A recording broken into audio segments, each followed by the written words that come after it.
There it goes. So hello, everybody, and welcome to Global EdTech Academy. This is our last week for a while, so we're kind of winding down, which has been an awesome opportunity for us all come together from all parts of the world and learn about ways to support our kids with distance and blended learning, and to learn how to use Microsoft's tools as well as other things too. And today's session is on STEM.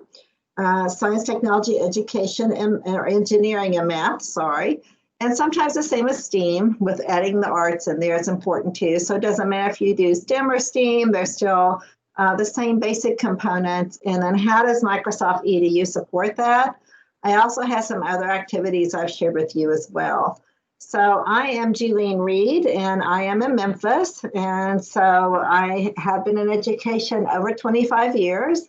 I was in elementary school from second grade teacher for 6 years, science coordinator for 1 year, and then 3 years as tech coordinator, and that was 10 years.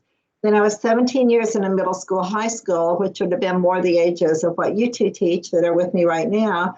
And that age, we were one-to-one with laptops 20 years ago and still going strong with those. And I was the director of academic technology, so I was able to get involved in all kinds of STEM and STEAM initiatives.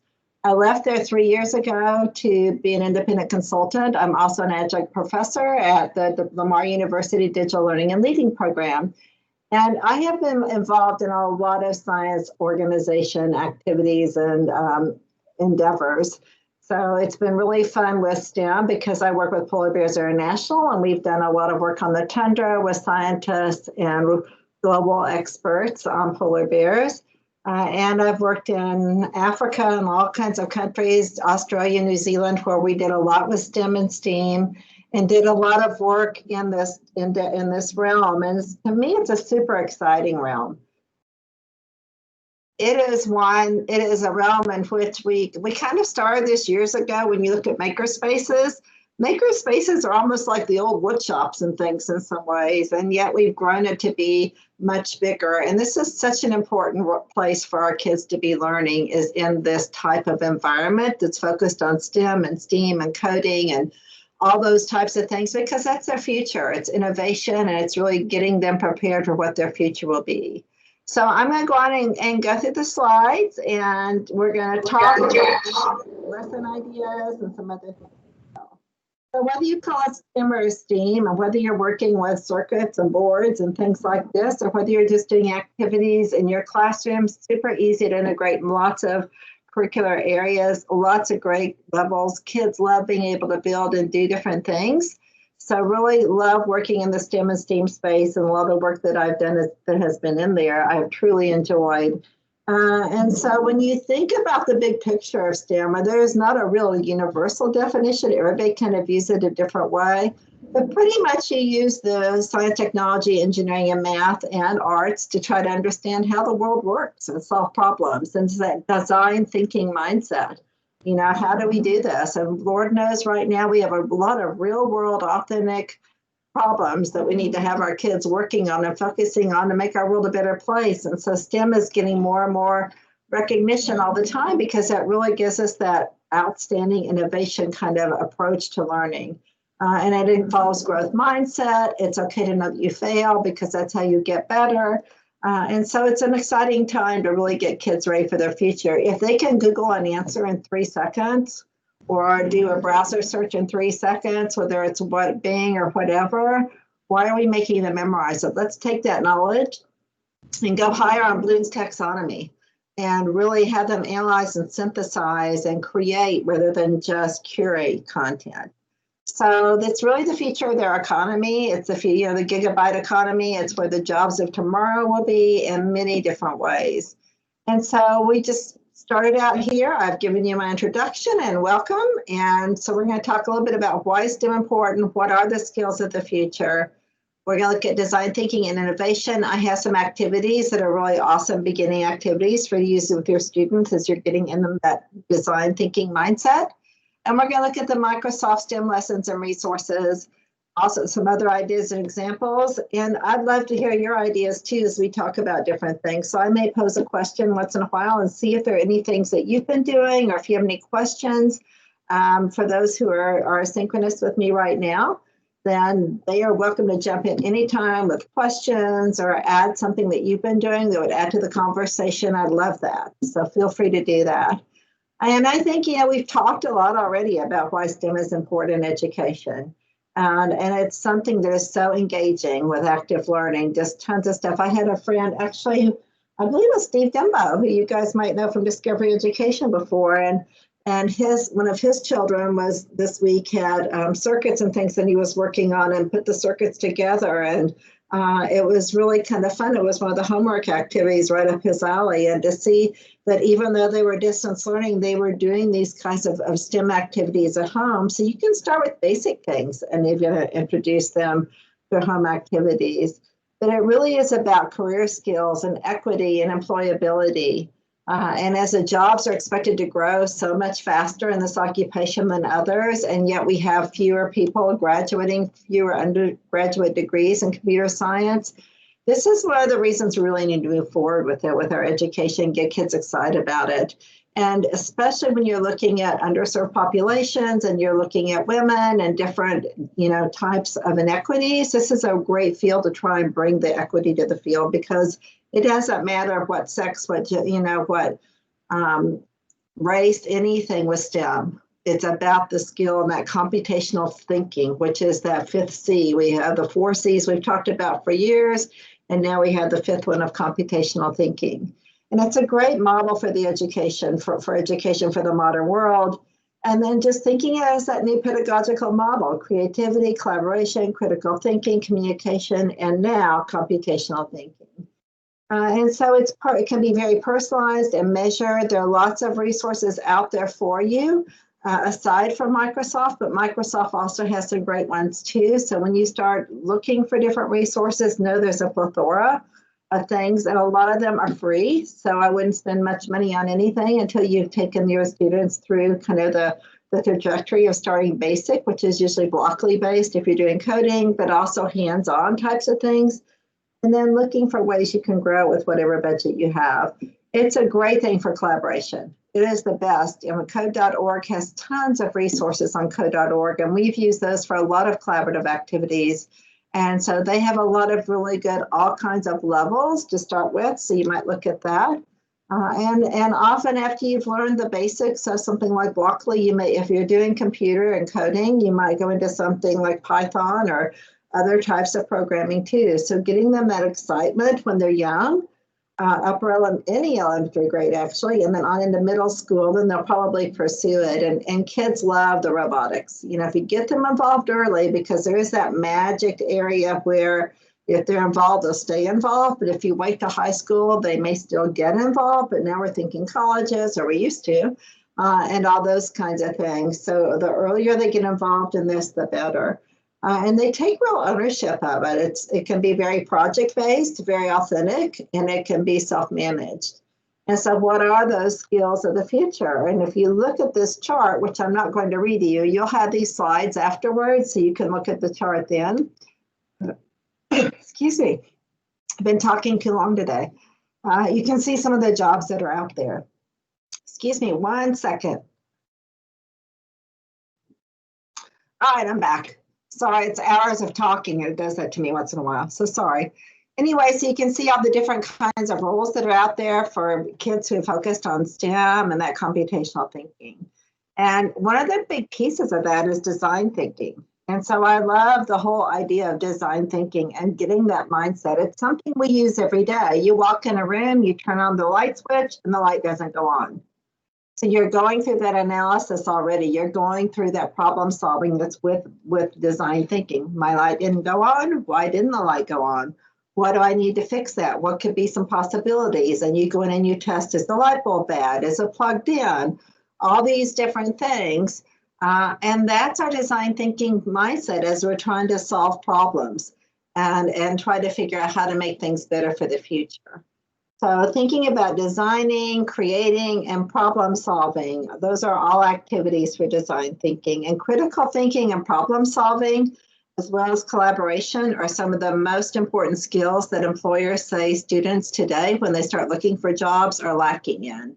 that problem solving, that critical thinking, and that ability to collaborate and work as a team, because so many of us work as teams in the workplace. So those are things that STEM and STEAM and design thinking can really promote. And so this is an activity that I like to do with students, and I actually did a lot of my PD workshops called the Paper Bag and Innovation Activity. And I don't know if any of you ever do anything like this, and you can tell me in the chat or use your microphone if you've ever done something like the paper bag activity, if you already think you know what it is.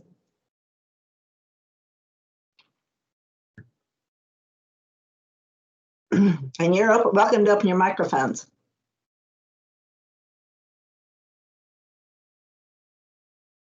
Okay, and welcome to those of you who just joined. And so I'll go on. So I love doing this in a workshop. I've done with even superintendents, and people come in real stoic, like, what is she giving me? Why do I have a paper bag?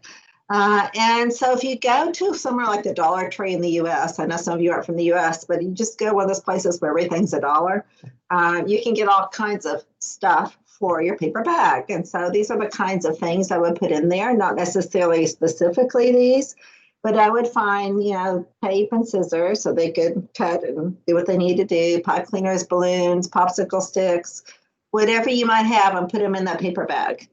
And what you do with that paper bag is then you go on. I thought I had another instruction, sorry. You give them to everybody in the room. Everybody's in a group.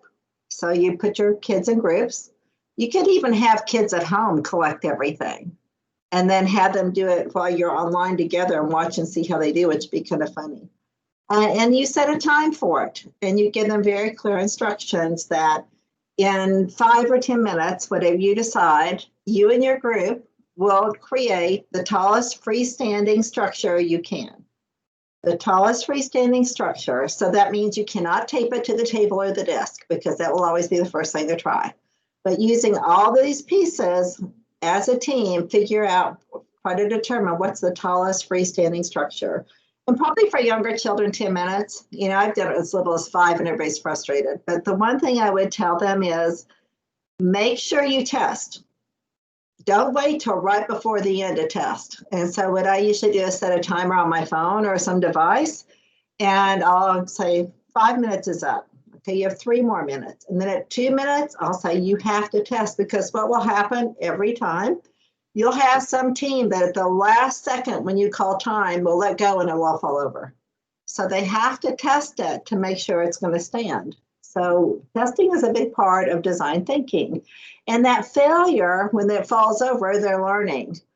Failure is not the opposite of success. It's a part of it. And that's how we're all failing right now. We don't have a recipe for how to teach the way we're having to teach with remote learning, but we're all doing the best we can and we're learning from it.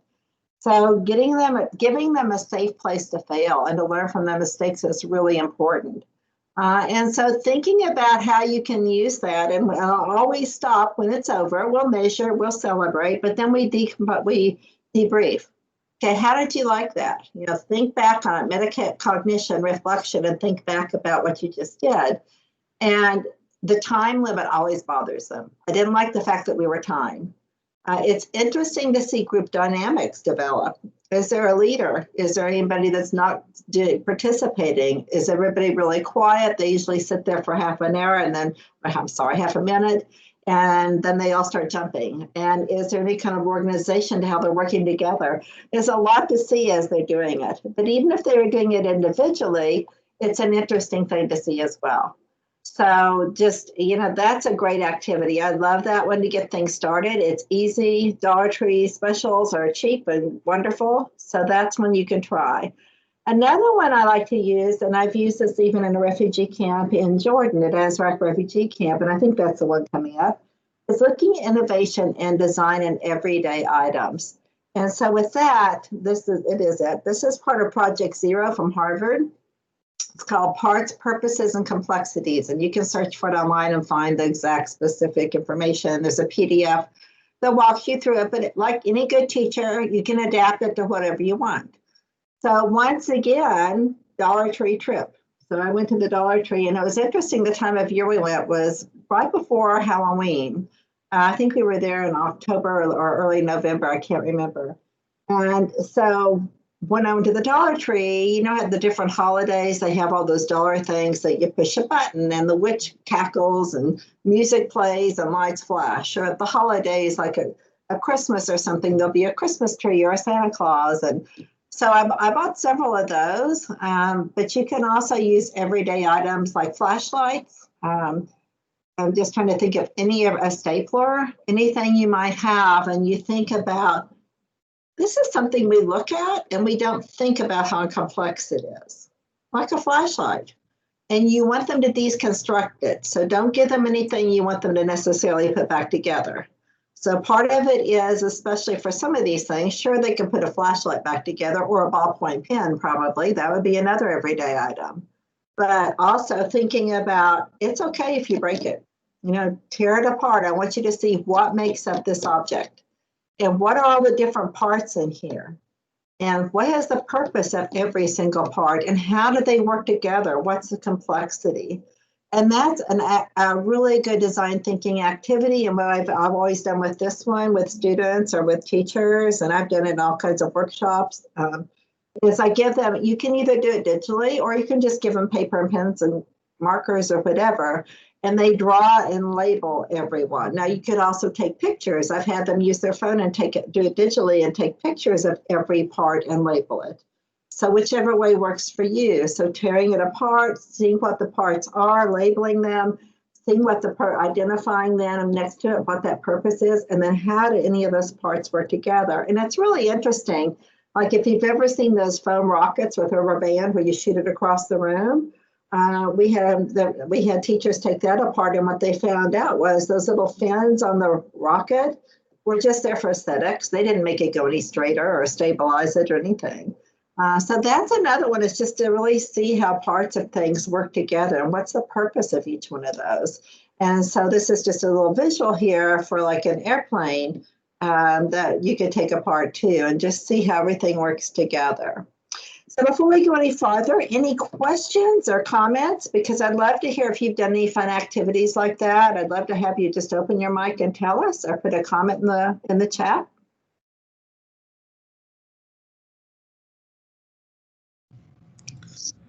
I'm having technical issues. I don't know if you can hear me. My name's Omar Shepard from Orange County. Can you hear me? I can hear you, Omar. What issues are you having? Well, my issues are due to either bandwidth or some other technical issues with my computer. Nothing to do with this presentation or Teams or what you're sharing.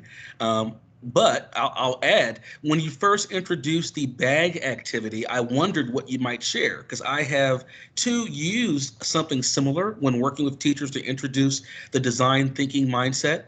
Typically, though, it would be something a little bit different. It would be, for example, some very random things in the bag. Let's say it was a plastic spoon or a clothespin or something like this here, and I would use some kind of, language to say, what's in this bag has been used in ways that have totally changed humanity. What's in this bag was designed in a way to try to somehow change the world, right? And I try to get them thinking in that same context around this idea of design in these different ways. And then I try to ask them, can you guess what's in this bag? And then everyone has the bag, right? And then everyone then goes ahead and opens up the bag, and I ask them to remove the first thing from the bag.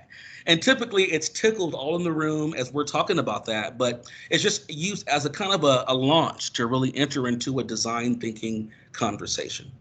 I love that. Yeah, that's awesome. I love that. And Cheryl had put in the chat the egg drop challenge. Yeah, that's always a great one to drop the egg off a high stairway or something and see if it breaks. And it's always a fun one to see how you can do that when you drop it from a height. And so you think of things like, I even think of all the years when my kids were little and I hauled their suitcases around airports because we didn't have wheels on suitcases. Why did that take so long to get wheels on suitcases? It's the craziest thing. It's like you think about things we take for granted. Edison made thousands of light bulbs before he found one that worked. And so thinking about what can they take that either already exists and they can improve on it, or doesn't exist. And one of the things we did last summer all over in Austin and Houston area in Texas, I worked with Lamar University and a big coding initiative with teachers and along with Apple.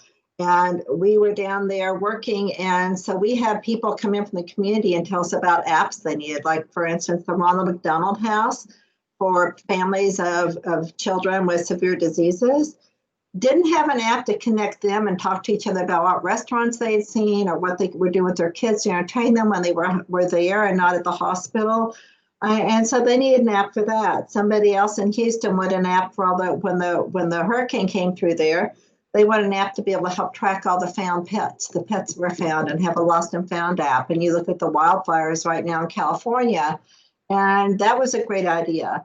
And so these were teachers in a week-long academy learning about STEM. And so after these different organizations did their pitches, and it's always kind of fun to have a real person come in and virtually, but and tell you about a need, then they designed just not even with coding, but with markers or you could use a draw program or something and figured out what would an app look like and thought about what's on my screen on an app, what buttons would I need, what would it do, and just go through that design thinking model of how would you make an app to solve this problem.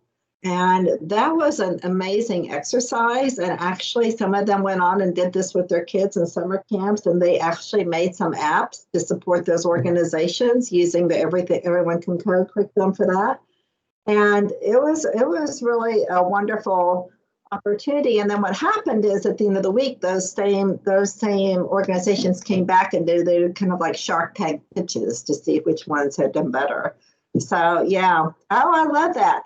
I love that's how they look at that. Usually a computer scientist, when the students draw it, say it's a person with a white lab coat, glasses, spiky hair, and male. Well, look at code.org and look at some of the videos there from famous musicians and females and everything. And they'll just go, wow, NBA stars talking about code.org and coding and the importance. So great conversations, everybody. Thank you.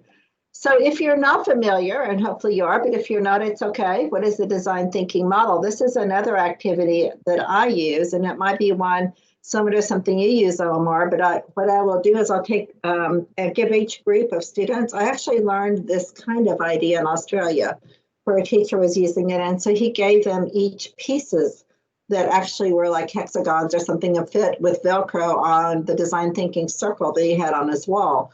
But I've adapted it and done it with words on index cards. And I'll pass the index cards out and I'll say, so if you have words like ideate, test, design, all these different words, and you were going to make something, how would you order, or how would you arrange, I'm careful with my words, how would you arrange these cards to be correct? Now I say there's no wrong answer. It's a conversation. So if you're getting ready to create something and innovate something, what process would you go through with these words? And what that does is gives the kids ownership of what these words mean and how they relate to each other. And so if you look at the design thinking model, this is what the words I usually used to keep. These are the kind of model you'll see a lot where you empathize, then you empathize with the problem, define the problem, ideate or brainstorm solutions, prototype them, and test them.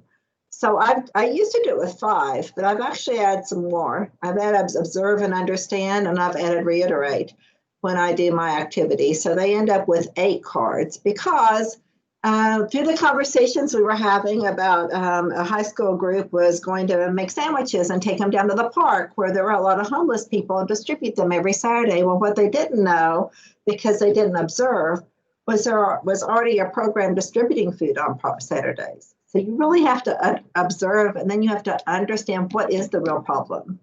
If that's not the problem, what is the problem with what they're seeing?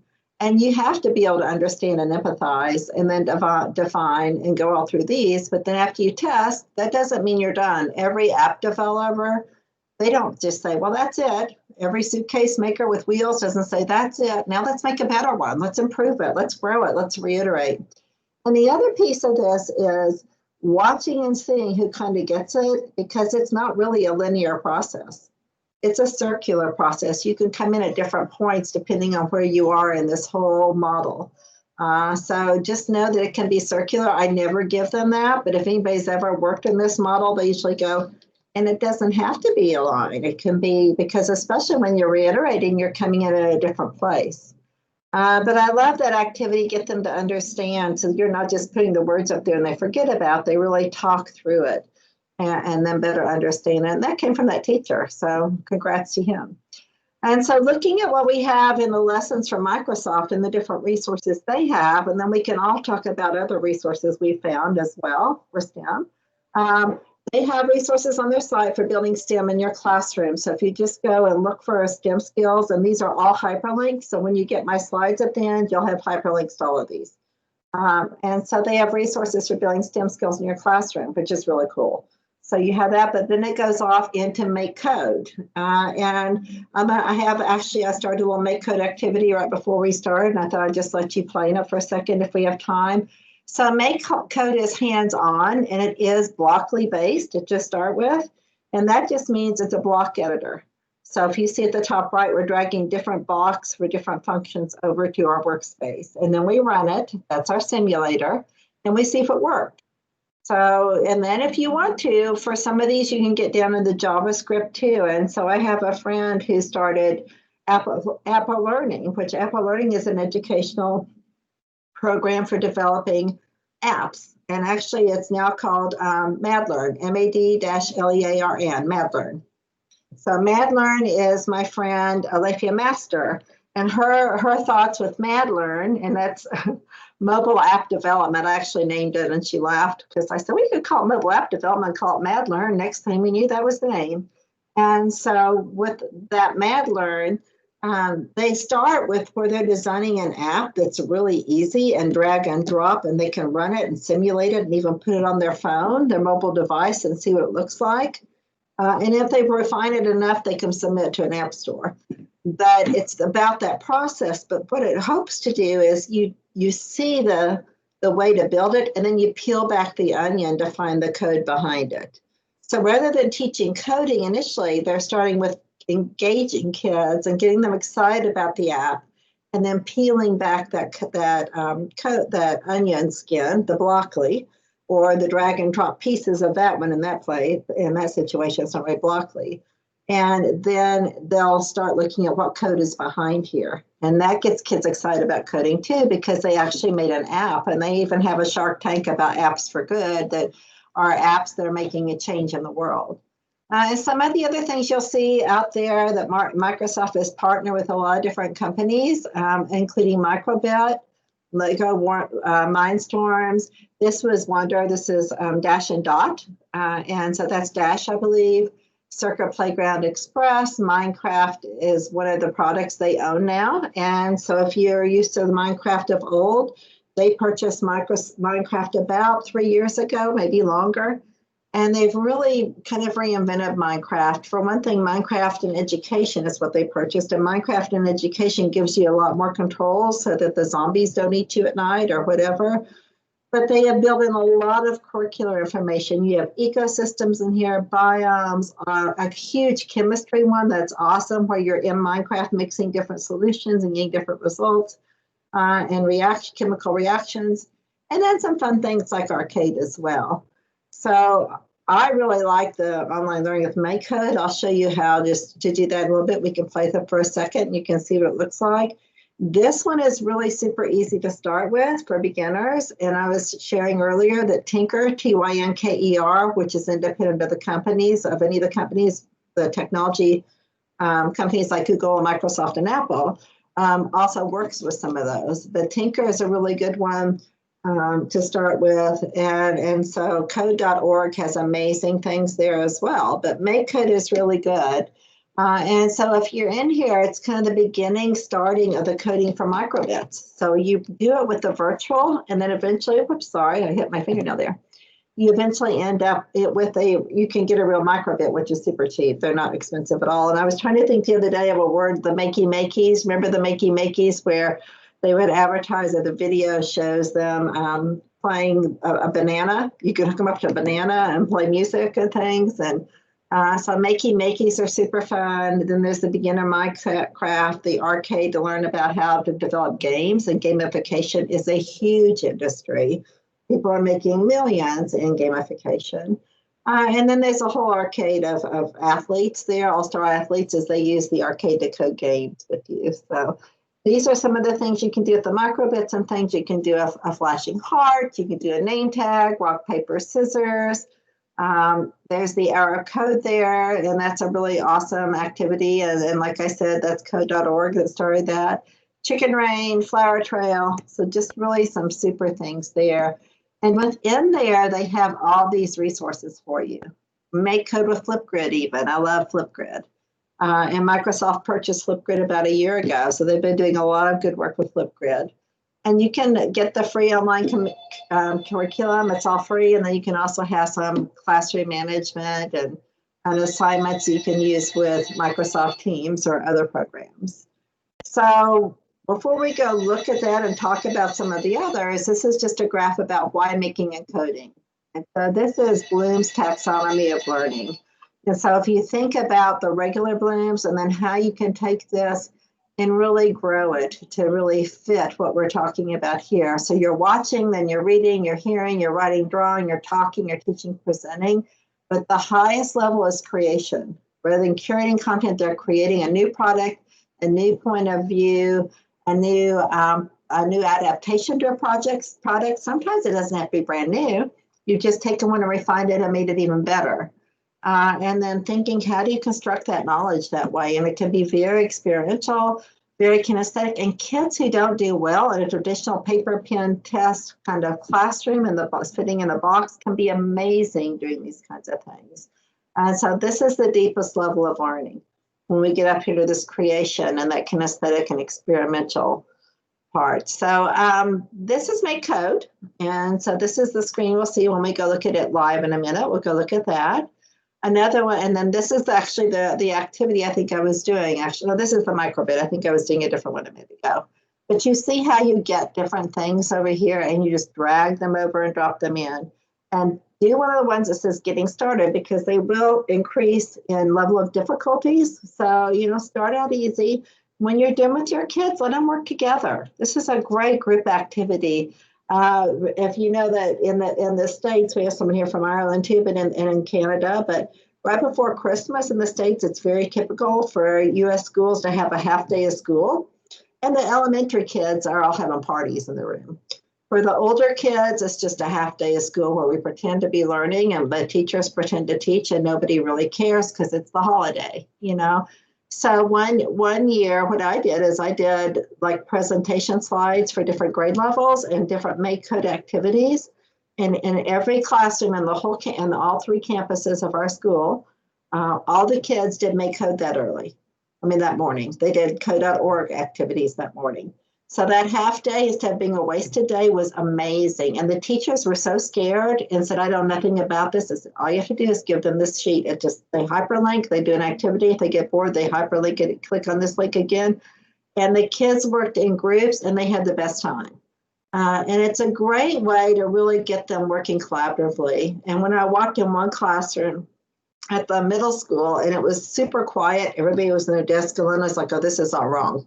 Good noise, and that good noise is very productive because they really made it a fun party, made it a fun day. We had all kinds of fun things going on. So really embracing that, even if you don't do the day of code, but finding ways to make it easy. You can integrate it. I know I had a teacher doing Minecraft with world history. I had a teacher using Ozobots in English literature.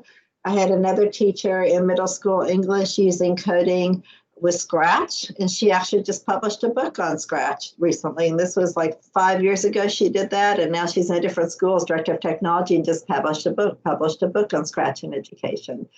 So you can adapt it to different curricular areas.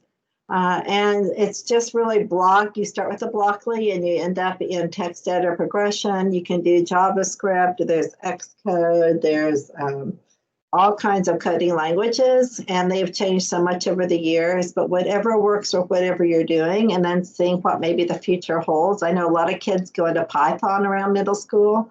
And so it'd be interesting to see if you all are doing any programming and what you're doing. So we'll ask that in a minute too. Actually, I'll stop now. So anything here that you'd like to share? And anybody doing any kind of programming right now they'd like to share?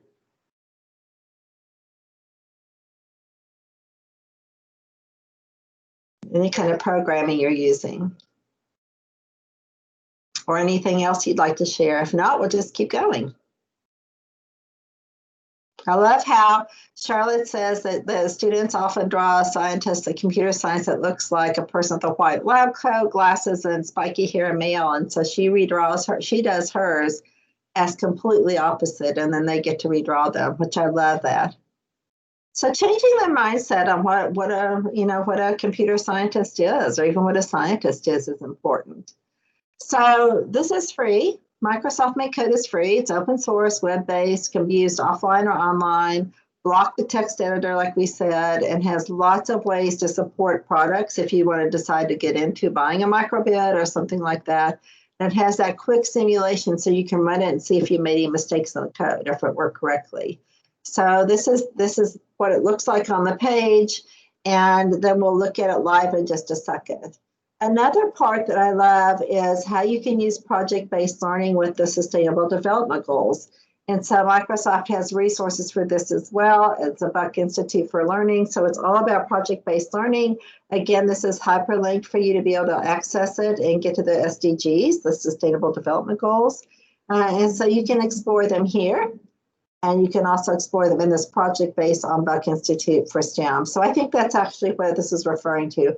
At the Buck Institute, which is very well renowned for project-based learning, they have a whole unit on SDGs and on STEM now. So that's what now I remember why I put that there, because they have done a really nice job with that. So look at the Buck Institute for some resources as well.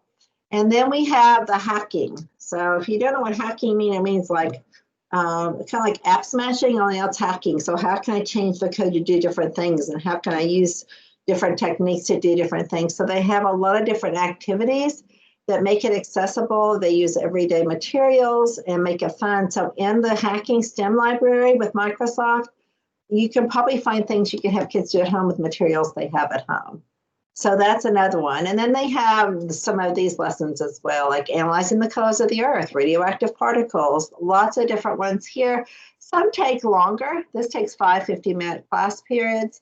This takes 450. So these are a little more advanced than those little ones where you're just doing a quick little blockly activity. And it keeps your growth, and you come back where you left off and continue to do the activities. So you'll want to look at your time limits, and you'll want to look, is this something I can continue to do over several lessons, or is this something that has to be completed in one lesson, or can it be complete in one lesson? So looking at that, so lots of hands-on activities lessons for that, and they have a dashboard for that, so it keeps track for that. That's from middle school standards, based lesson plans written by teachers for teachers. So you can look at that resource as well. I think we looked at some of this, but not all of it. So living in space, about sharks swimming at the BBC, harnessing electricity, building machines, all those kinds of things. And then we talked about girls, how the girls, and you talked about they always draw the males, and getting girls involved in STEM is really important because girls often have the excitement to do it. They have the interest. It's just that old standard role model that's in their head that they don't think that they're able to, or that it's not a field that girls go into.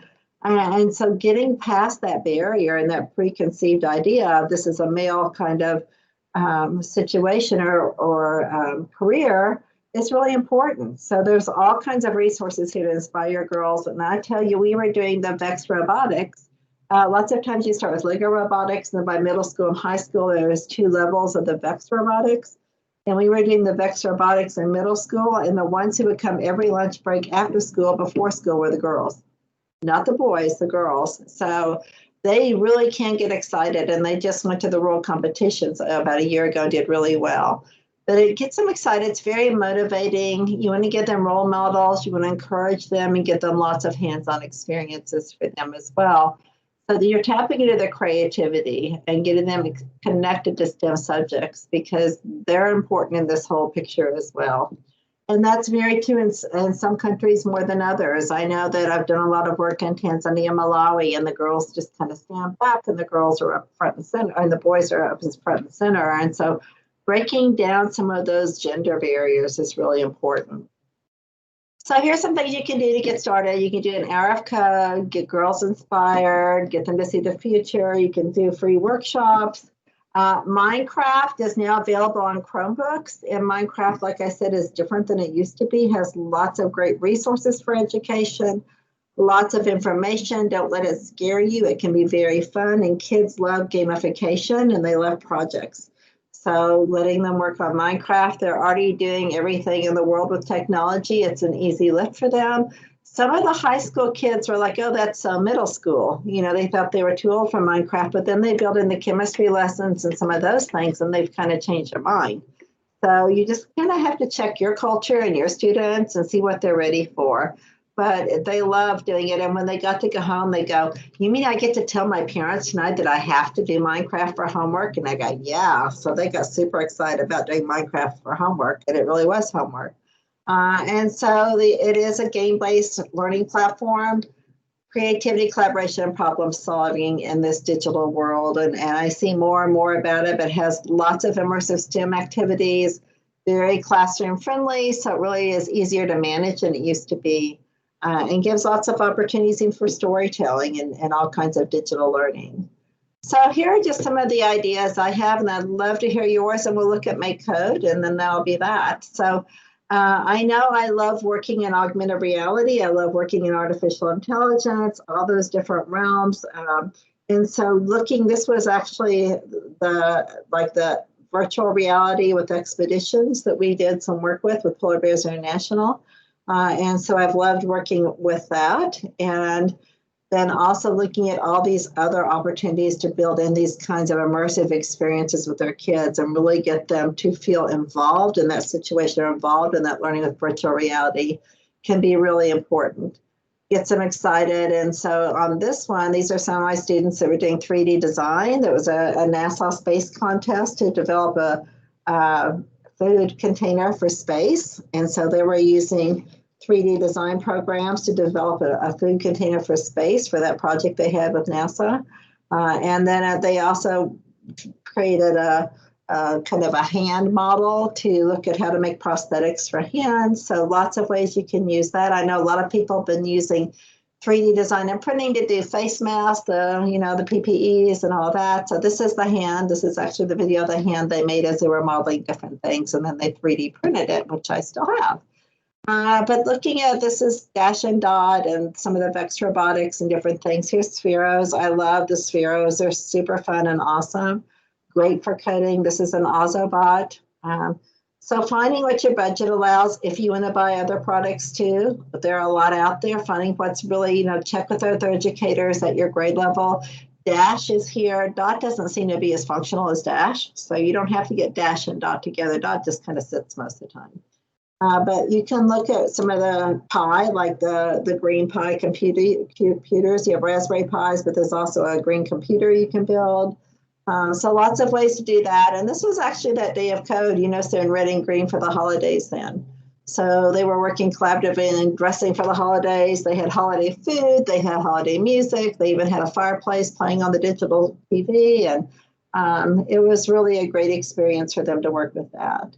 And then this was in Australia or New Zealand where he's using the Makey with the banana. And there's the green computer I was talking about up there, where you can build your own computer. And so he was connecting circuits here with the different wires and the banana and then other activities too. And he was so determined he was going to make it work. It was so funny. So there's microbits and there's little bits, different kinds of things. So there's a lot of cubelets, lots of different things to help with this if you want to do the physical. And kids love having that physical ability to move things around.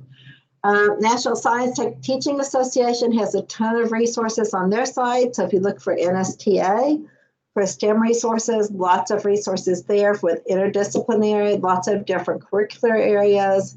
So there are a lot, you can find several different ways to integrate this. And then this is a link to some of their most recent announcements and kind of blogs about NASA and different things with Classroom and ways you can use STEM that way. I found this site recently, and I didn't know about it. And it has some really good distance learning resources for STEM and just for STEM overall. So this is what I really recommend. They had some really good practical lessons for teachers about STEM. So you might want to look at that one, and it was free. And then finally, before we just take a peek at MakeCode and let you all talk for a minute, the Microsoft Educator community is wonderful. If you haven't been there, it's education.microsoft.com. You can take all kinds of little courses and lessons. The lessons are really fast. The courses are a little more intense. So some are really quick, like 1 hour maybe, and you can take just a piece at a time. Others are more going to be earning more like a badge or a certification and something and take longer. But there's also a community where you can share lots of resources. So you can see here some of the ones that came from Minecraft, and some of these you probably saw earlier. But there's also resources here from teachers too that you can get. Flipgrid has resources in there. So always look at those collaborative crowdsourced libraries too, because there's always information there. And these are the hacking STEM activities as well.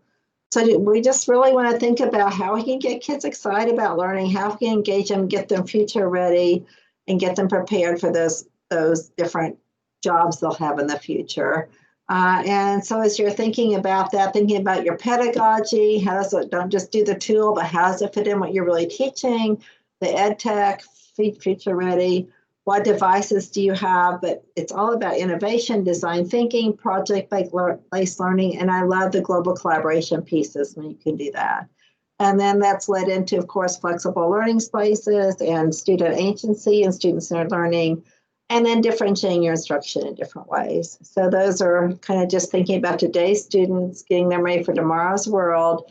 And probably the biggest of those is helping them be creative and innovative and really being innovators. And so here's when we were in Jordan in the refugee camp. I'm working on different activities here.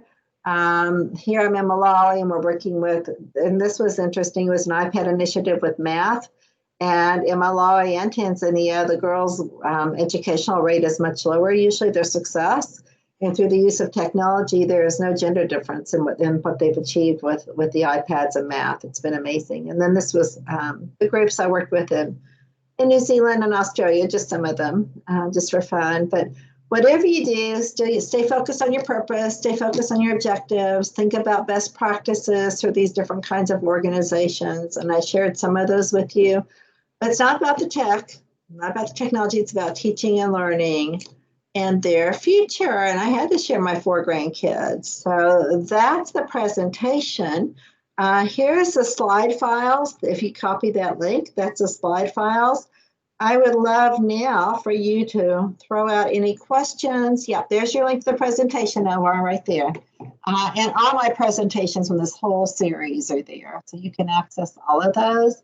I'm going to stop sharing though. Let me just put that, there it is. Yeah, bit.ly.com/Q slides. I'm going to put in the chat for you. Actually, I should share because bit.ly.com/Q slides. And I'll just quickly show you what I was doing in that other one because you can do it on your own. Let me make sure I got that right. bit.ly.com/ yeah, sometimes it's bit.ly and sometimes it's not. It's an remote link I got. I think that'll do it. You can try it. That should take you to a OneDrive folder with all my presentations. So it's in the chat for you there, even though this is our last week, which makes me kind of sad, but it's really time for a break because schools are starting back up again and people are so busy that I think it's a great time. We've done this for about 2 months or more, maybe 3 months, and it's time for a break. And hopefully it'll be a success and we'll do it again. But there are still some sessions coming up and all the recordings are in YouTube. And if you go to this site, you can find all the recordings there. It'll take you a link to, it'll highlight a few, but take you a link with a link to others. And so glad you joined today. And I will put my email in the chat as well. And I'm actually going to change my sharing so I can just show you my little, what I was playing in a MakeCode. And then I think, just go play and see what you can find. So here it comes.